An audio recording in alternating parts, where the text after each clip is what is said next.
కేరళ అయ్యప్ప స్వామి దర్శనానికి సర్వం సిద్ధమైంది. నిన్న సాయంత్రం శబరిమల ఆలయ ద్వారాలు తెరుచుకున్నాయి. మధ్యాహ్నం నుంచి పంపా బేస్ నుంచి శబరిమల కొండ ఎక్కడానికి అనుమతించారు పోలీసులు. ఇవాళ ఉదయం నుంచి శబరిమల అయ్యప్ప దర్శనానికి భక్తులను అనుమతిస్తున్నారు అధికారులు.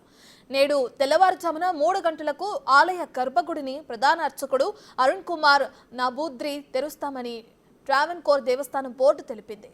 ఇక దర్శనం కోసం వర్చువల్ క్యూ బుకింగ్లు నవంబర్ 29 వరకు పూర్తయ్యాయని అధికారులు పేర్కొన్నారు. వర్చువల్ స్లాట్ బుక్ చేసుకొని వారి కోసం స్పాట్ బుకింగ్స్ ఏర్పాటు కూడా చేశామని, ఇక్కడ అదనంగా ప్రతిరోజు 10,000 మంది భక్తులకు దర్శనం కోసం బుకింగ్ చేసుకునే అవకాశాన్ని కల్పించినట్లు వివరించింది. అయితే శబరిమలకు వచ్చిన ప్రతి భక్తుడు కేవలం ఇరుముడి కట్టుతో వచ్చిన వారు కూడా దైవ దర్శనం చేసుకునేలా ఏర్పాట్లు చేశామని హామీ ఇచ్చింది.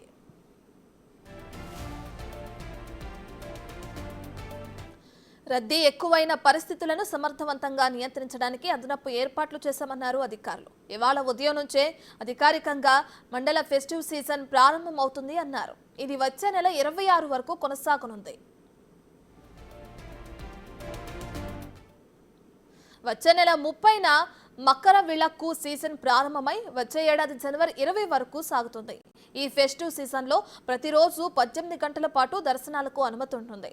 తెల్లవారుజామున 3 గంటల నుంచి మధ్యాహ్నం 1 గంట వరకు, మధ్యాహ్నం 3 గంటల నుంచి రాత్రి 11 గంటల వరకు భక్తులు దర్శనాలుంటాయి.